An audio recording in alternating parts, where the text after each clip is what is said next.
Considering how we're now in the Kingdom Hearts marathon, with the first game being one of my favorite action RPG experiences, though the true king of that department is slowly upon us, I know that since the summer of 2017, I was in for a treat. I love the first game so much, experiencing that Disney and Square Enix crossover for the first time, and seeing what made people cling to this franchise for the last 23 years or so. And by the time I was kicking the summer marathon into high gear, I felt that I already had some idea of how the story was going to continue moving forward, while still having so many questions all the same. Like, what happened to Riku and the King? Where's Sora and the gang heading off to this time? What happened to Kairi? Why is Pluto holding a letter with a king's sigil on it? These questions popped into my head that after beating Kingdom Hearts, I had to jump straight into the next game to answer my questions.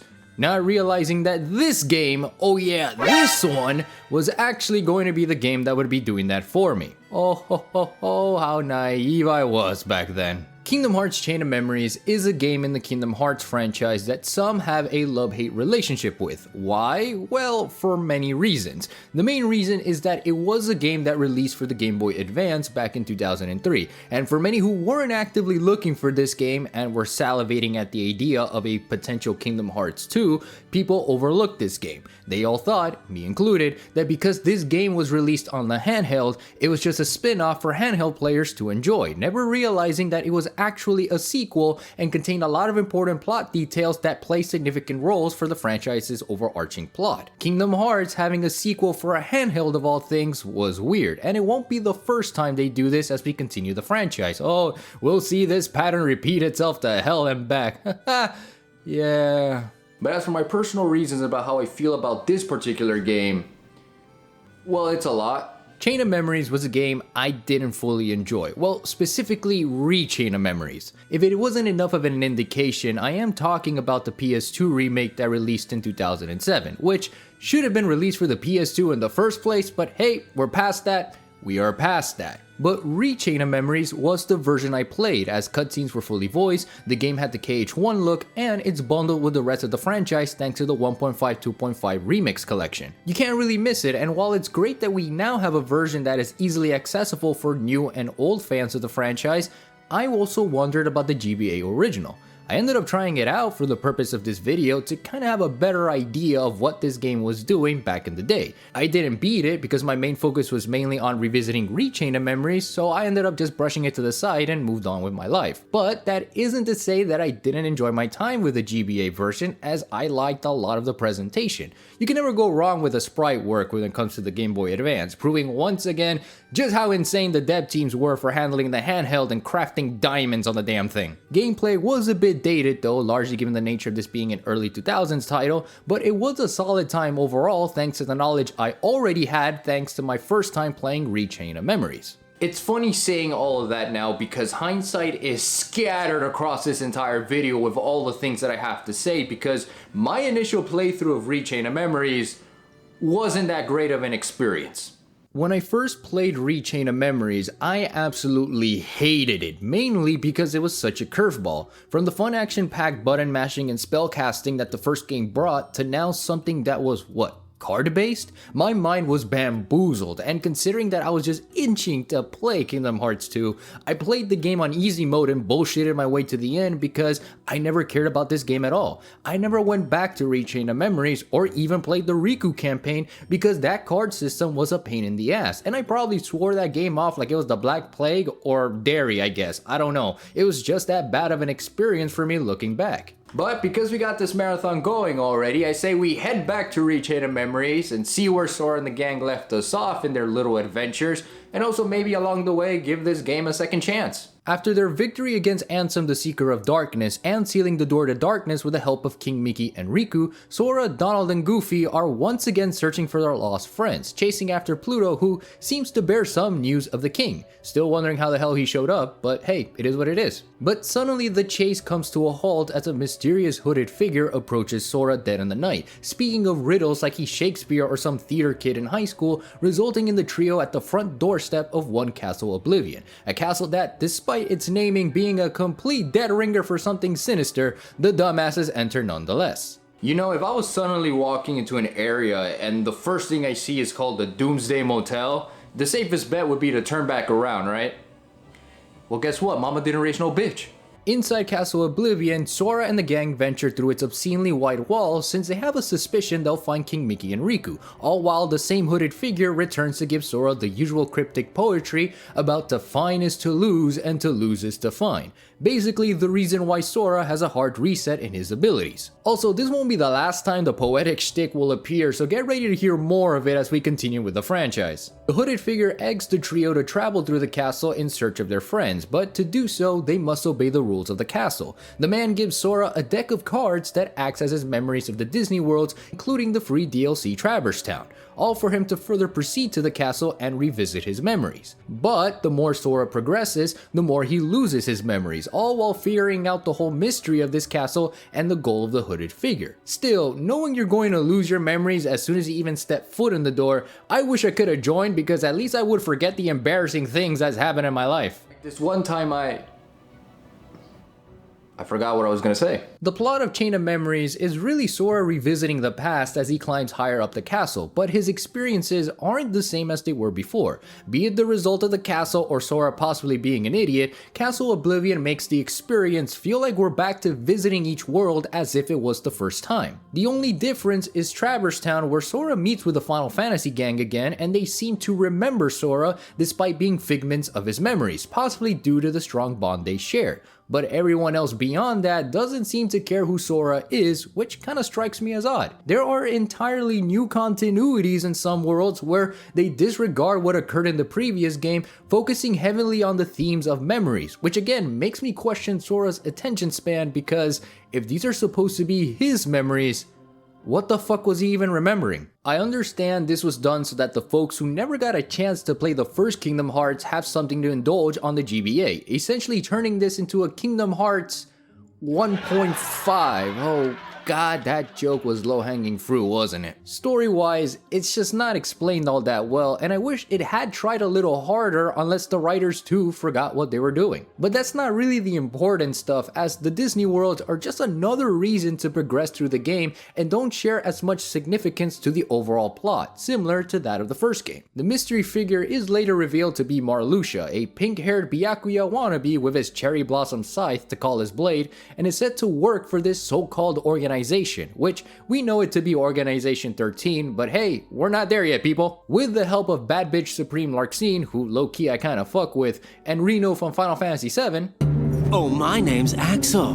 Got it memorized? Yeah, okay, Reno. The two work with Marluxia on taking over the organization and use it for their own gain, while in reality, they couldn't give two shits about it to begin with. Larxene's really there for the love of the game, so to speak, and wants a crack at Sora and the gang, which go for Donald, honestly. That duck doesn't pull his weight at all, so he's right for the taking. Marluxia plans to use Sora as part of his master plan, enlisting the help of this young girl named Naminé, who has the ability to rewrite memories and even create new ones. How does she do it? Get back to me when you find the answer. Despite not liking the idea, she goes through with the plan anyway and inserts herself in Sora's memories, royally messing Sora up in the process. On top of having altered memories, Sora also has to continuously deal with the organization and their little games of torture, resulting in having to face this Riku clone for a good bit, as well as show Sora places he's never been but has a familiar sense about them, like this here Twilight Town, which for longtime Kingdom Hearts fans, yeah, you already know. But despite the psychological damage, Sora doesn't give up on his quest,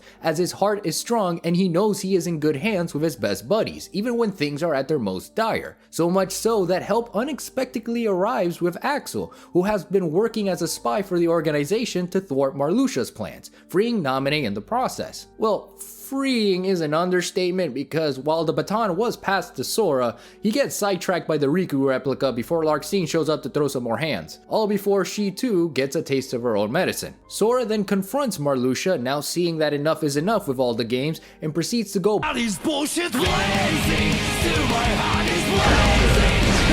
cutting Marluxia and this tall, sexy scythe woman down. Oh Lord, we must stay focused. Marluxia is taken down for the count thanks to Sora's heroics, and with his memories now in complete disarray, Naminé helps out the gang by bringing back their lost memories. But in order to do so, she needs them to sleep in this chamber for a whole year, which if a year is gonna be the price for him to pay in order to get back to normal, then damn, this castle really did Sora dirty. Totally giving this a 1 out of 5 star rating on Trivago. Sora, being Sora, of course agrees to the deal, promising Naminé that he will come back to find her, and slowly remembers bits and pieces of his lost memories before screaming his heart out to Kairi before the credits roll. However, this is obviously coming from Sora's perspective, as Riku himself is also within the castle's walls. After being awakened in this weird limbo state thanks to this lingering voice asking him to wake up, and get out there, Riku's journey through Castle Oblivion is more about a redemption arc than anything else. Riku is in the castle in search of answers and also understanding the power of darkness within, occurring before, during, and after the events of Sora's side of things, which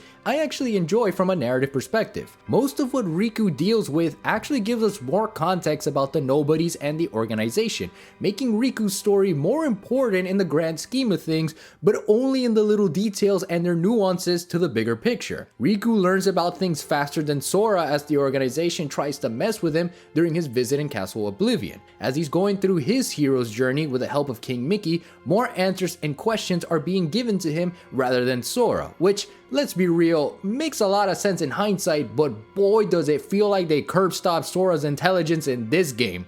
Yeah, sidebar here, but I did not like what they did to Sora. He was at levels of incompetence I did not expect the main protagonist to have in a story, and while we can argue it's because of the manipulation done by the organization, I think Sora was just straight dumb. I understand he's supposed to be the MC who doesn't think twice to do the things that he feels are right, I get that, but unlike his rationality in the first game, Sora in Chain of Memories felt like he was losing brain cells by the second. He had a complete disregard for the facts laid out in front of him and didn't question things until the very last second, almost to the point where he just straight up ignored shit from Donald and Goofy that there were times that I said to myself, oh, this kid's a dumbass. On Riku's side of things, I didn't have this problem because his whole quest is about figuring out his true self, which is something I love. We never got to see this in the first game, mainly because Riku wasn't all that prevalent until the near end, but being able to play a whole campaign as him, I can't help but feel like the whole game was really about him than it was about Sora. I felt more intrigued by what Riku was doing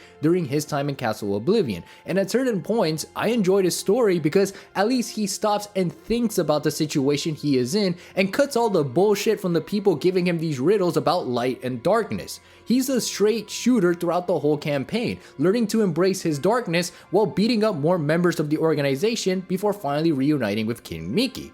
Which, now that I think about it, where the hell was he during all of this? Hey, while we're out here asking the real questions, what the hell happened to Pluto? Like, bro showed up in the beginning of the game, we've never seen him since then. Like, what is the dog doing? Anyways, before long, the two are back together, and with the help of this weird mummy named Diz, they don't take long to seize the castle, with Riku conquering the final remnants of Ansem's influence. Now fully in control of his own darkness, and seeing that Sora is being taken care of to restore his memories, Riku and King Mickey venture onwards, all dripped out to learn more about this organization, and where do those answers lead them? Well, that's for the next game to find out. Okay, let me break it down for you. Revisiting the story was something that honestly felt like I was replaying the first game, but with added plot details. Most of the time, you're traveling through the Disney worlds and going through another abridged retelling of events, but from the first Kingdom Hearts, and in between is where you get more of the important stuff, such as the organization members and what they want to do with Sora and Riku. The original content is there, but there is no substance to it because, despite seeing the playful banter between Larxene and Axel with Sora, the others just sit there trying to be ominous while really they add no weight to the circumstances. Yeah, I did not care for the other organization members, truly. I try to give some sentiment to them as characters, but the story didn't drive them far enough for me to even care because, again, all they did was sit around speaking poetically about the situation and not even bother to do something. And when they did, it was cut short in a matter of seconds. Marluxia as a central antagonist wasn't even fulfilling because his presence didn't speak to me as much. He had no commanding demeanor about his evil plans, if any, because fuck man, his idea of overthrowing the organization? What was he even trying to do with that plan in the first place? Absolutely nothing, that's what. And when he was gone for good, I did not feel remotely satisfied, except maybe a little remorse because that tall scythe lady was definitely checking me out and had me feeling things YouTube wouldn't want me to say out loud. Listen guys, all I'm saying here is just hear me out. But the rest of the organization? Nah, I'm glad they were dealt with lickety-split, Axel being the only one left to keep things mildly interesting for the inevitable sequel this game surely would have. The Disney worlds and Chain of Memories also have very little significance other than being a plot device for Sora to travel back into his memories and climb the castle further and further. Each world does have the overbearing themes of memories or something of the sort, because truthfully I clocked out with these worlds as early as Agrabah, I'm sorry. I understand this game was made for the GBA, and from that context, the Disney worlds are extremely cut and dry and don't bear that much importance to the plot other than reminders about the morals of memories. At the same time, these are events that Sora will not even remember at the end of the day, because by the time he's done with Castle Oblivion, his mind is wiped clean like that of Men in Black, forgetting about the whole place once the next game rolls in. A lot of the writing in this game in general was very vague and poetic, which frustrated me a little bit. Despite knowing what this all means in hindsight, for a first-time player, it can put people off because it doesn't explain everything clearly. They constantly ramble about the power of memories, light, and darkness so much, but don't intentionally show it, almost as if Nomura was writing with the assumption that you do know what these terms are based on the first game, nudging you along the way when really you're stopping and asking yourself, well, what is light? What is darkness? Who is the organization? What do they want with Sora? Why does Riku smell darkness, and what does it even smell like? Like some kind of perfume? And now may I present to you Darkness by Ansem.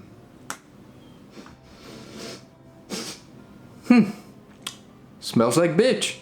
These questions are never answered, almost teasing the player for what's to come down the road. And while I appreciate the effort, keep in mind that my thoughts on Sora being dumb as bricks earlier, this makes things worse because again, not everything is clear cut in terms of what exactly they're talking about. Don't get me wrong, I don't hate Sora, but his methods left me questioning his intelligence that by the end of it, I didn't care enough to really be bothered by what they wanted to do here. The only thing that really kept me going was Riku, and I felt that if this game didn't have to rely on Sora for the sake of it, I think Chain of Memories would have been great as a Riku-only game. It fits in more narratively, and I love seeing a lot more of Riku's character because again, we rarely got to in the first game, which alone merits having to bear through all of Sora's campaign. But we're not revisiting this game because of the story. No. The story of Chain of Memories is not one of my favorites, as you can tell, not even by a long shot. But the real reason why I actually wanted to revisit this game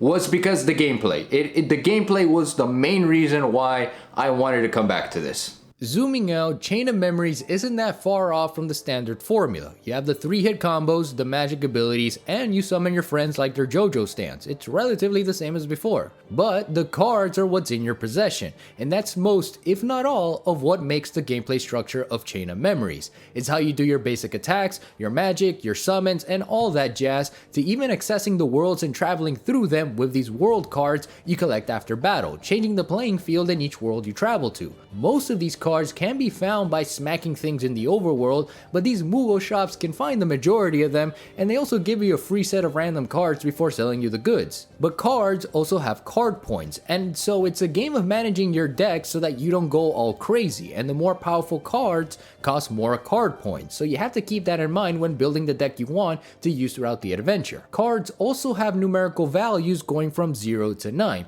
and you're not the only one using cards to fight, as enemies also have their decks ready to go. Whenever you play a card at the same time, the higher number is what goes first, breaking the card and losing it in the process, unless you reload your deck or use a potion card that brings a card you lost back. However, 0 cards can break any card value no matter what, and this even includes card combinations that are just stacked cards that bring a higher value added up. Find the right combinations, and you even have special abilities called slides, which are basically your Sonic Blades, Strike Rates, and Blitz abilities you used in the previous game, but also new ones altogether that allowed Sora to pull enemies close to him in a spiral, throw his Keyblade around and have it bounce all over the place, instant transmission because, yeah, Sora can just do that I guess, summon Raging Tornadoes because, yeah, he is that guy, or my personal favorite, Lethal Frame, which just...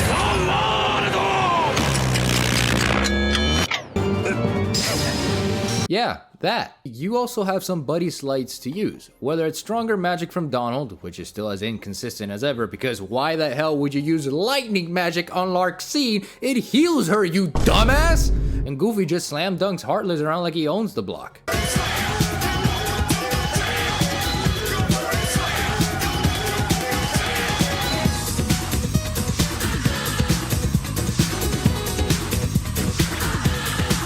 Put the two together and you can even create this Trinity limit that decimates enemies on sight, making leveling up easier by the endgame portions of the game.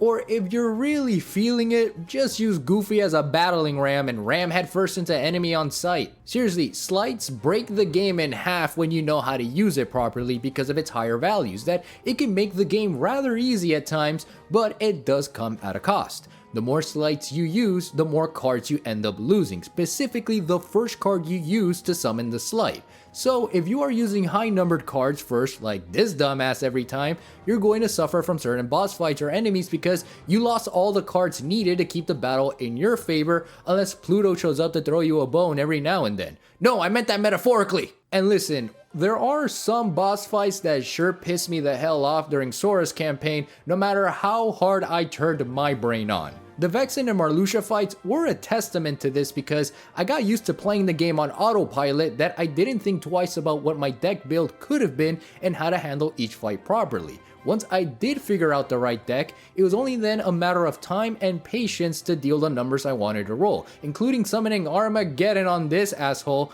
and proceed a 1000 years of pain to win the fight. Yeah, that's right, Vexen! On Riku's end, it wasn't so much of an issue because you get locked in with the gameplay by the time you're playing as him, and truthfully, his side of things is easier to handle. For one, he has a set deck for each world, making gameplay on his front something that requires being active on your feet because no two decks will be the same. This in turn makes combat more interesting because now you have to play to the standards of each world, and in certain worlds those decks can make or break you. For example, take the deck set for Olympus Coliseum and how you have the high numbered cards to use and have every battle be completely one-sided, not giving enemies or even Hades here a chance to deal heavy damage. And take a look at the Wonderland deck that completely messed me up big time because of its low numbers, which made beating the boss in this world a pain in the ass and became ultimately a war of attrition. Riku can also use any enemy cards at his disposal, making gameplay easier because you don't need card points to have them in your deck, so you can just pop one up in battle like a piece of candy every time. Not only that, Riku can also use his darkness to gain newer abilities like this dark break that has him up in the air and pecking at enemies like he's a woodpecker, and this powerful Faraga spell for some of the more annoying enemies that aren't easy to reach. Or by late game, give Riku 3 9s and he goes zooming through the speed of darkness like a motherfucker. Oh lord, he's cooking! Try your best not to get hit too much while in this form though, because it runs out after getting hit a couple of times, and in the Riku replica fight you have with Riku, since he also shows up here to throw hands, this made the boss fight a little difficult because you don't know which Riku you are, and now you're staring at the screen like a complete buffoon before Riku runs out of his darkness meter and realize how much HP you lost in the process. On top of that, Riku also has this duel system where if he and an enemy plays the same value card, they enter a duel, and I'm not talking Yu-Gi-Oh here. It's whoever has the largest number that wins, and this is where Riku won me the fuck over. While not being able to fully pull it off, the duel system was a nice treat to see in comparison to Sora's more slight building gameplay, and most of Riku's slights in this system are absolutely brutal. Play the right cards and get the right value, and the boss fights pale in comparison to the strength this edgy teenager has with the power of darkness. Hell yeah, give me that shit! It's because of this is why I fuck heavy with Riku's campaign, because it's much faster to progress, and you don't have to worry about the cards in your possession half the time. With the exception of Wonderland, of course, because again, that world sucked! But for all the times where things weren't in my favor,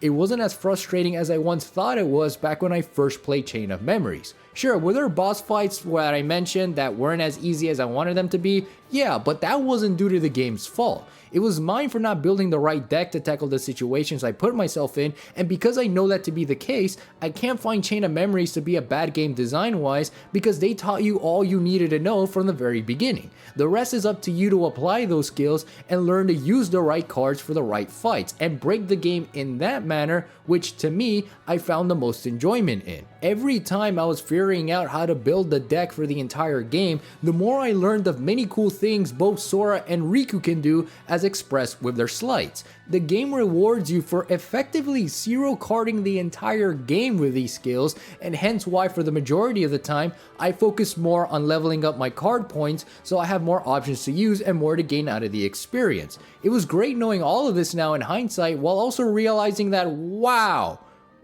I sure was a dumbass back then for not paying attention to this in the first time. This mentality could also be because of how much I've been recently playing Pokemon TCG Pocket.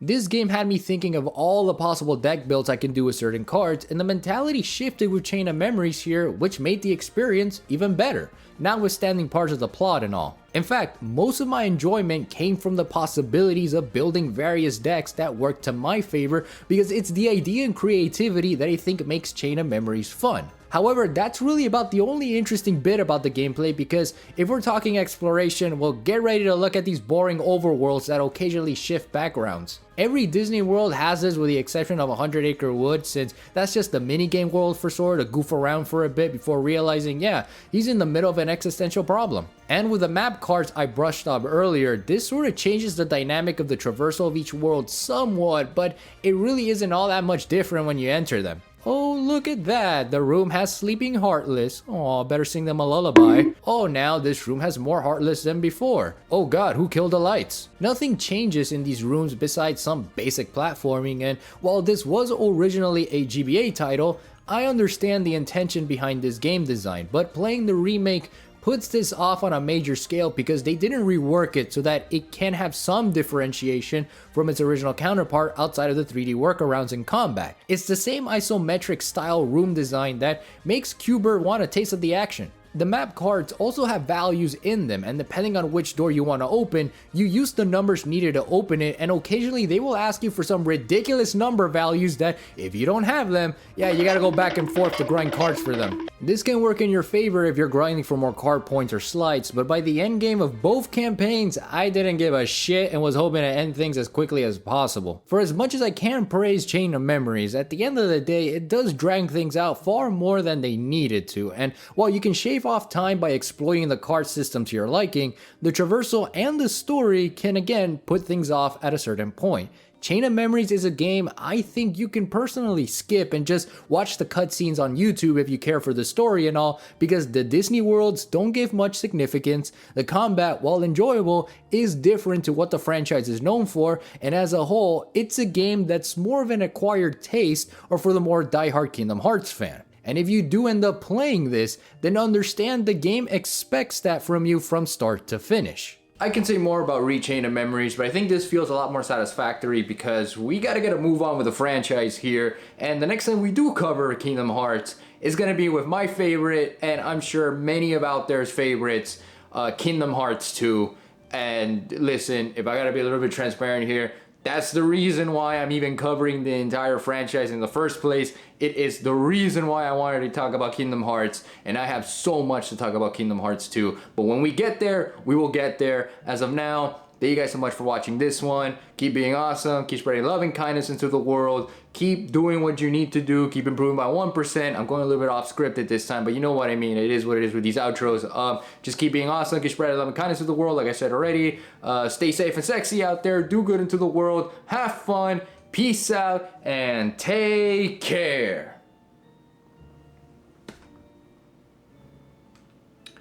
You know, now that I think about it, they never really explain how those cards work, and if they did a very bad job explaining it, because now I'm trying to figure out how it is that Sora can even have access to those memories with the power of those cards, and how they even got those memories in the first place.